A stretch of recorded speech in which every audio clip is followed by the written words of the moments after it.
shu Ka'batullohni ham tavofi qiyomatning eng katta alomatlaridan bittasi to'xtaydi.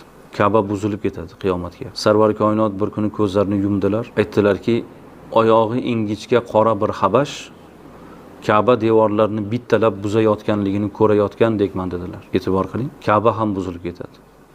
Ilon iniga kirgani kabi iymon ham Madinada so'nadi deganlar. Ya'ni musulmon qolmaydi.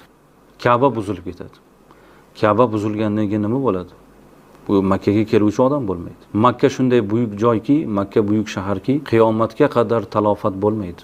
Chunki harami amin. Lekin qiyomatga yaqin shunday bo'ladi. Ka'ba buziladi, oxirgi musulmon Madinada vafot topadi. Chunki islom Makkada tug'ildi, Madinaga bordi, Madinadan Makkaga yana qaytdi va butun olamga taraldi.